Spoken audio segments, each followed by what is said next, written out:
Hello and welcome to your Newsmax Daily for Tuesday, April the 8th, 2025, the 98th day of the year and exactly a week away from tax day, Tuesday, April 15th. If you're not going to make it, be sure to file an extension. Today is National Zoo Lovers Day. Pretty much speaks for itself. History says the first modern-style zoo was built in Austria in 1752 for the pleasure of the imperial family. But several years later, the imperial family opened it up for public enjoyment.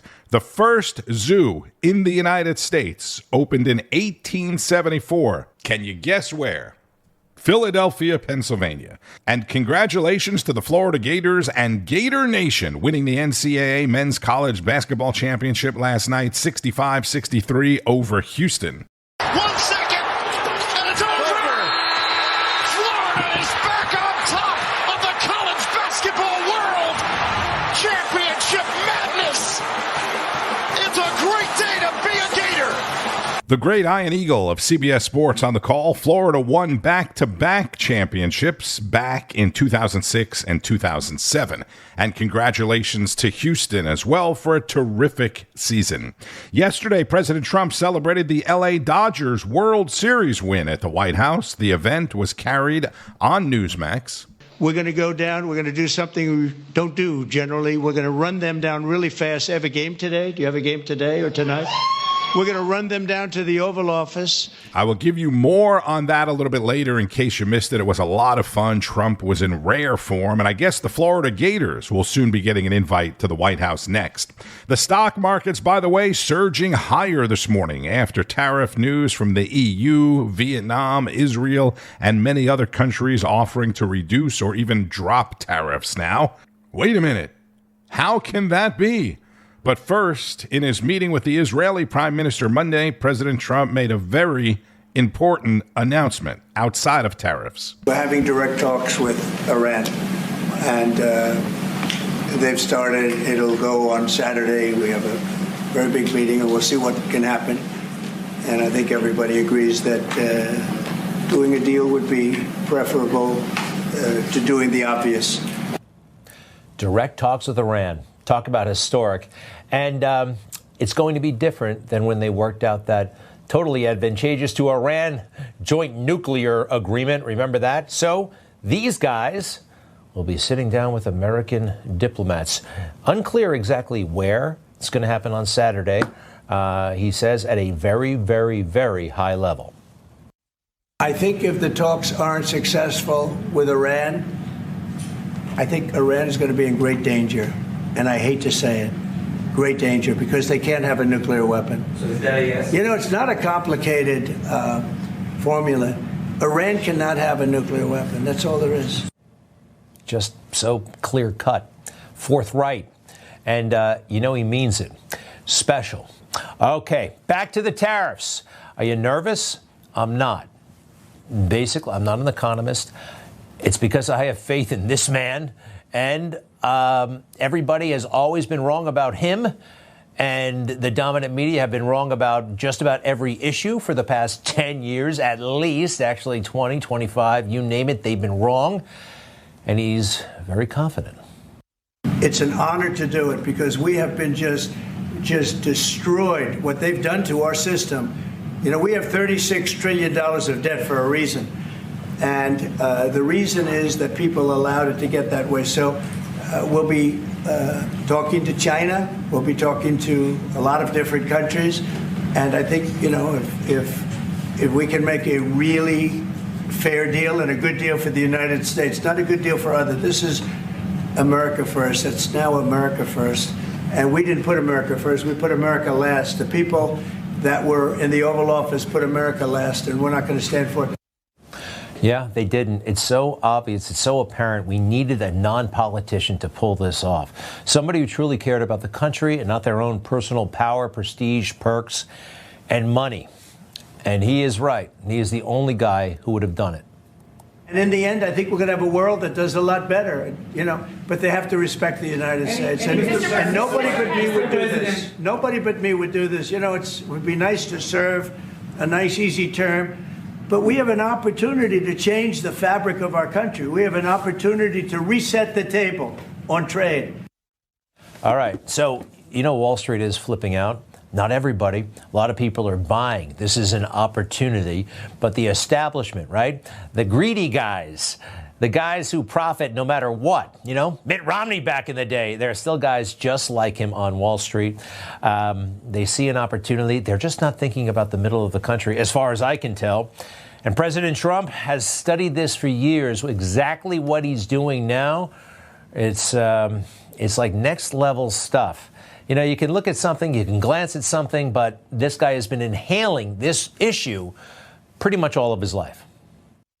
And somebody said, well, what would you do? What can you do? So easy. I'd drop a 25% tax on China. And I said to somebody that it's really the messenger. The messenger is important. I could have one man say, we're going to tax you 25%. And I could say another, listen, we're going to tax you 25%. How about that high-pitched voice? Politicians, they don't have the time, they don't have the inclination, they don't have the ability to think like this. Some people might say, oh, that's brutal, that's tough talk, that doesn't mean anything. No, it means a lot. And not being consumed with raising money and all the stupid things that politicians have to do, he actually was able to focus on his business and take a kind of global strategic look at all of this stuff. And now he's ready.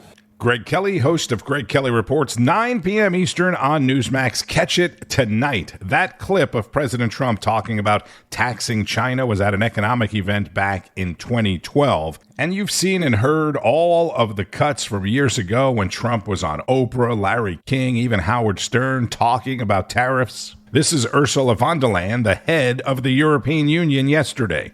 We stand ready to negotiate with the United States. Indeed, we have offered 0 for 0 tariffs for industrial goods, as we have successfully done with many other trading partners, because Europe is always ready for a good deal, so we keep it on the table. Europe is now offering a 0 for 0 tariff plan. We won't tariff you if you don't tariff us. But not many networks are showing that clip, of course.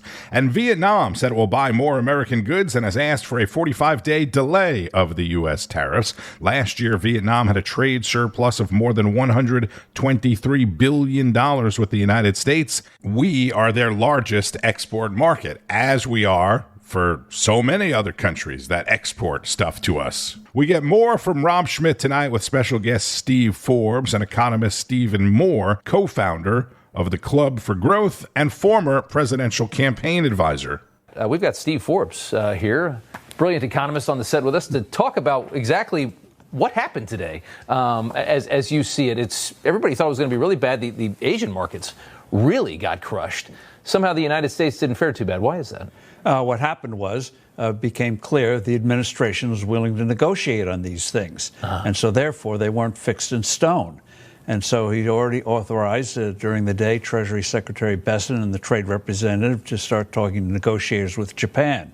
I think that was the signal, okay, this thing can be ameliorated. Yeah. And when the markets see hope, they begin to respond positively. If nothing had been done, you would have seen a big crash. But the president indicated that what he did last Tuesday, well, maybe that can be changed if you make a good deal with us. You make a good point, and I think that's what a lot of people thought was that, oh, okay, he sounded very pragmatic when he was sitting there with Netanyahu in the Oval Office. But at the same time, he also talked about how amazing tariffs were 100 years ago, and how he dreams of a time when we had no income tax and tariffs was everything. Well, what do you make of that? Well, we all dream of a time when we didn't have the income tax, and we didn't have the Federal Reserve, and things like that. Yeah. But those days are long gone. What really boosted the United States in the 1800s is that we had a small government, we had low taxes, and less regulation. Yeah. Even in 1929, before the Depression, the total size of the federal government, and this was the most sophisticated, complicated economy in the world, was 3%. Right. States 10%. So 13% of spending. Today it's 36%. It's a huge burden on the economy. And that's what hopefully the Muscovites are beginning to whack back. What do you make of? I mean, he very much idealizes. Was it McKinley that gave us the tariffs? And then it was 140, 150 years ago. He very much sees all of that in a very positive light. Was it as brilliant as he thinks it was? Well, what William McKinley really did was stop an inflationary push in the 1890s, eventually led by William Jennings Bryan of the Democrats, that wanted an effective 50% devaluation of the dollar. McKinley said, no, the dollar is going to be as good as gold. Formally did that in legislation. And when the dollar was stable, which had really been frightening people, where the dollar was going to go in the tank, the economy took off. And then McKinley said words that might sound familiar today. Yeah. He talked about reciprocal trades. The U.S. had tariffs. That was the main revenue raiser. He talked about maybe reducing them with other countries. Yeah. Unfortunately, he was assassinated, but McKinley was going in the right direction. Right. We want to bring in economist Steve Moore. A little bit late, but I know you've had a really busy day, Steve. Thanks for popping on with us. Just give us your insight into what we saw today. Obviously, Black Monday didn't happen. It got better as the day went along. Why?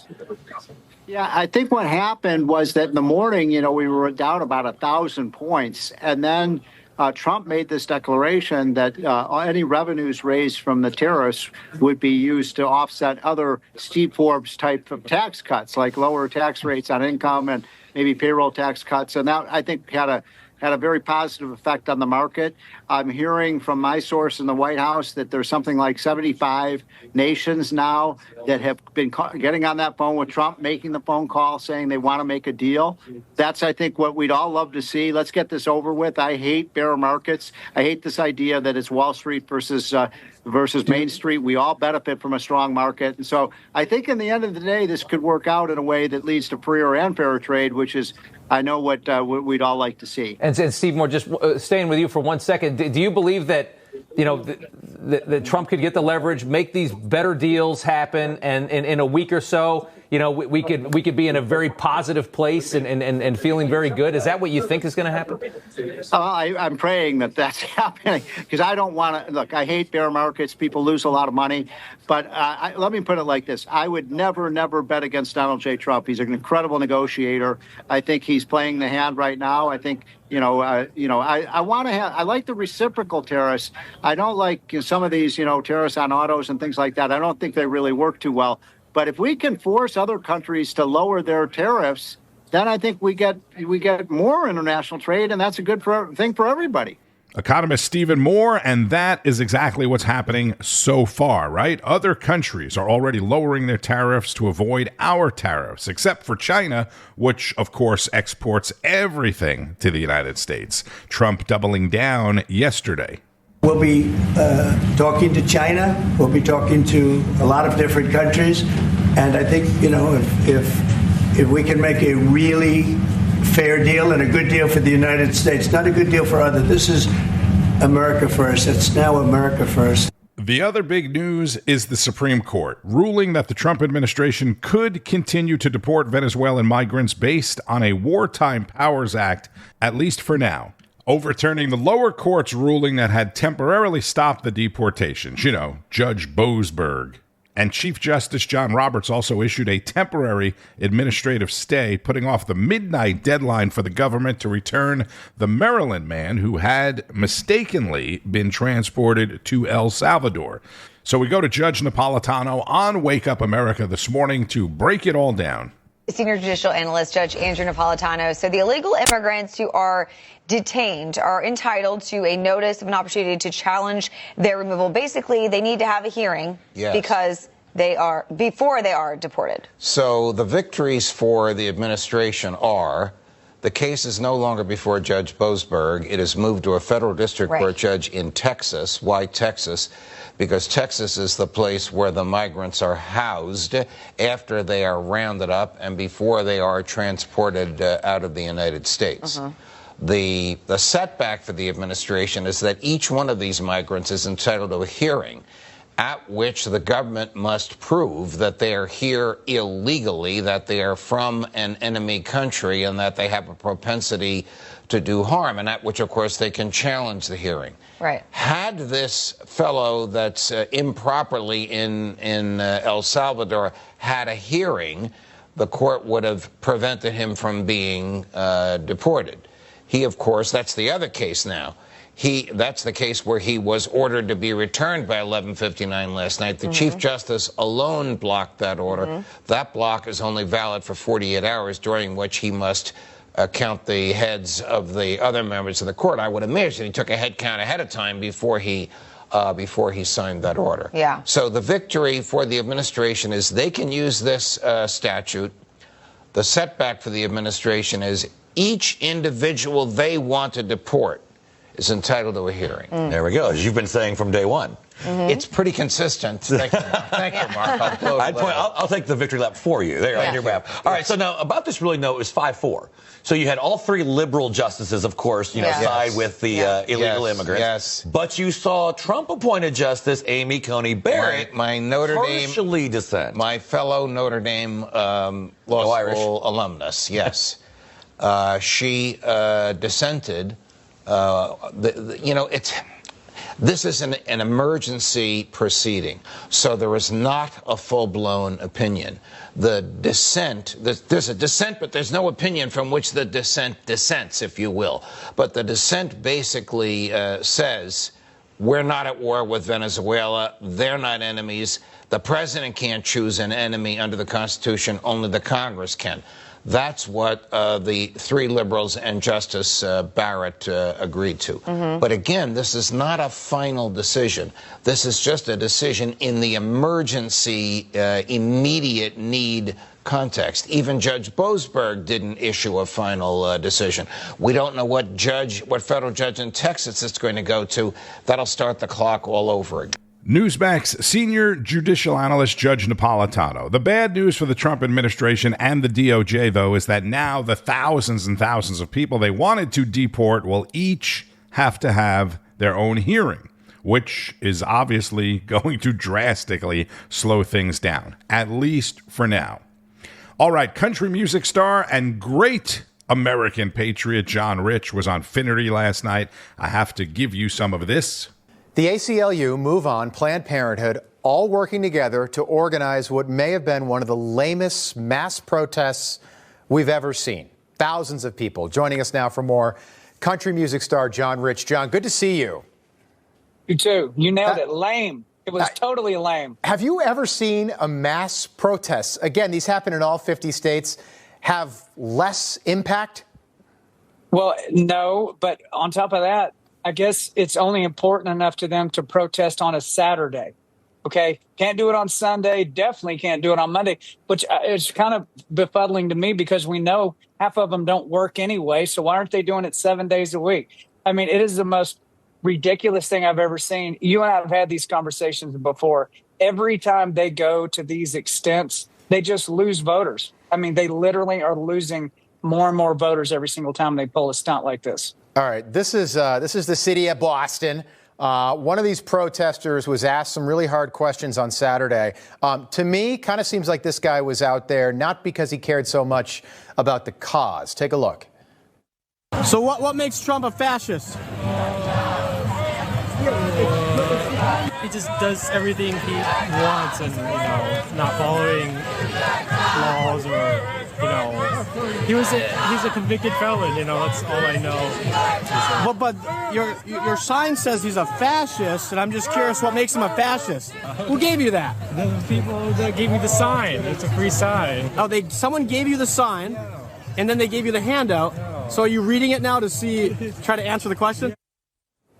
It was funny. The video went on, John. He actually gave him the sign and the instruction sheet. He was like, you can have it. You want it? You can have it. Real committed to the cause. It's not exactly, the Pettus Bridge, is it? Yeah, they're diehards. There's a country comedian named Bill Engvall whose whole entire thing is, here's your sign. And it's talking about the dumbest people in the world that make these dumb moves. He goes, here's your sign. I mean, it reminds me of a joke, an actual joke to watch somebody like this kid talk. One thing was kind of serious. Carrie Lake posted this on Twitter. Protester had a sign out there, said 8647. 86, look, 86 kind of just means get rid of something. But what are we, 9 months removed from Trump almost getting killed in Butler, Pennsylvania? What do you think that means, 8647? To me, that's a pretty clear indication of what they want someone to do. Yeah, it means kill Trump. That's what it means. Yeah. It means kill him. These people actually want to kill him. I mean, they remember all the celebrations that broke out when the assassination attempt in Butler didn't work? They hit him in the ear. They didn't hit him in the head. And all those people that were so upset. Why did you miss? I can't believe you missed. You had one job to do. All those videos we were playing back then, they're all still here in this country. And you're seeing them out in the street right now. That's what 8647 means. Yeah, Democrats thought they were the party of peace, right? Right? They're the party of violence now. Sick stuff, right? Sick. But good stuff from John Rich on Finnerty last night. I've said this before, and I'll say it again. He is such a cool dude and does so many good things, great things. The president has a full schedule today. He'll be participating in a White House commemorative tree planting. Maybe you already did that by the time you listen. Signing an executive order today on energy. The White House calendar calls it an Unleashing American Energy executive order signing event, which means there will be a news conference after Press Secretary Caroline Leavitt's official press conference earlier in the afternoon. Then President Trump will speak tonight at the National Republican Congressional Committee dinner, the NRCC at the National Museum in D.C., all while he continues to negotiate tariffs and trade with other countries. On Wall Street, as I mentioned, the Dow Jones Industrial Average up more than 1,000 points.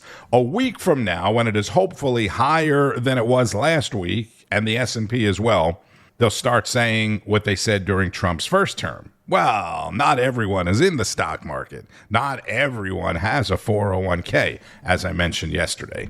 Clowns.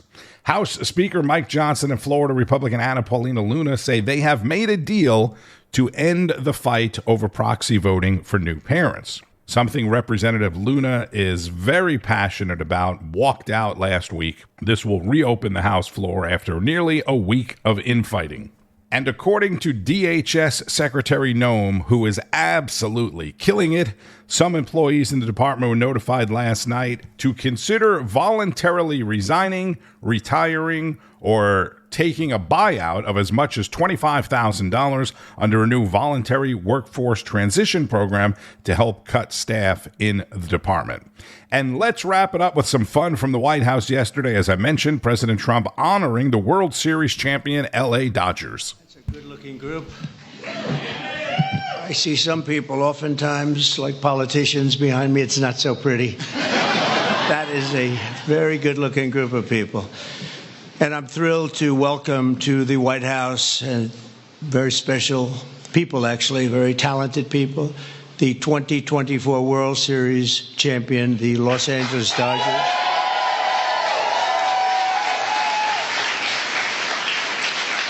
And I want to congratulate you on a legendary season, and I watched it very closely. Some of those teams were home teams, and you did a big number. You're really amazing how it all came out and how it all ended. With us today is Dodgers owner and chairman Mark Walter. Thank you very much, Mark. Congratulations. President Stan Kasten, one of the greatest managers of the really ever to wear the Dodger blue. Dave Roberts, what a time he's had.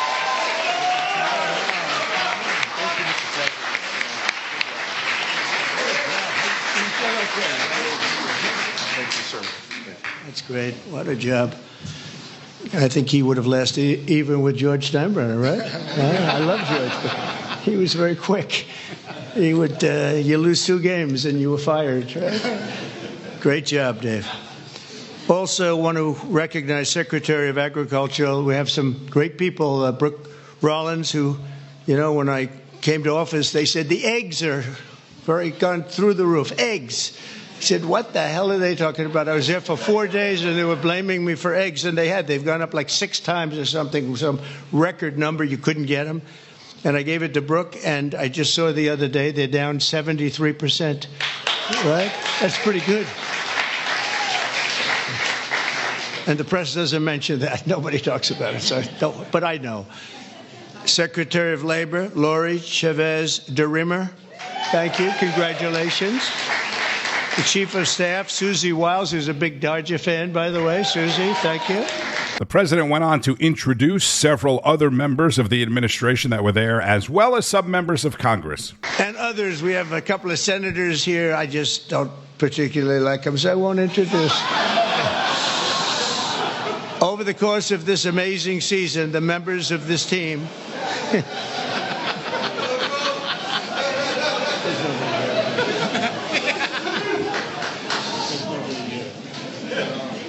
I didn't think it was that big a deal, actually. Washington. Over the course of this amazing season, the members of this team gave us some of the most incredible performances ever seen in the baseball diamond. In all of baseball history, only 6 players have ever hit 40 home runs and stolen 40 bases in a single season. And an elite group known as the 40-40 Club. It's a 40-40 Club, and very few people make it. But unanimous National League MVP, Shohei Ohtani.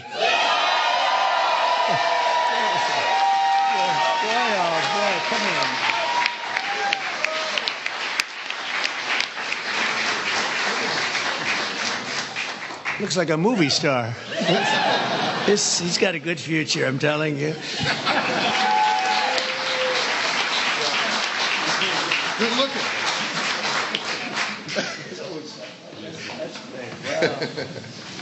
Mookie, that guy can play, can't he? I mean, unbelievable.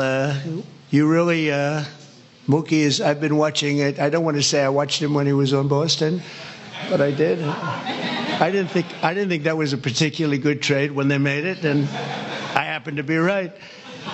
And Max Muncy, I want to congratulate Max. Max. Come here, Max. His arms are very strong when I touch them. I'm used to shaking politicians and hitting their armors like Jell-O, and now it's like steel. All these guys. President Trump, a huge baseball fan, big sports fan, as you know, having a lot of fun with the Dodger players. He played a lot of baseball as a kid in Queens, as most people in that generation did. Most kids played stickball, right, with a broom handle or a mop handle. But I'm sure the Trumps were able to afford a real baseball bat for little Donald, right? And the Dodgers gifted the president a number 47 Dodgers jersey. All right, so a lot going on internationally after the meeting with Netanyahu yesterday, all the events at the White House today, the dinner tonight, and of course, the tariffs. Tariffs. Be sure to keep up with all of it on Newsmax, N2, and at Newsmax.com. Make sure you're streaming on Newsmax Plus so you can see all of your favorite shows and hosts with plenty of expert analysis. I'm Tony Marino. Thank you, as always, for listening. Enjoy the rest of your day, and keep on fighting the good fight. News breaks every minute, every day. You need the app, the Newsmax app. Find it free on your smartphone store. Then watch us anytime, anywhere. Information. Truth. Is freedom. Is Newsmax. It's real news for real people.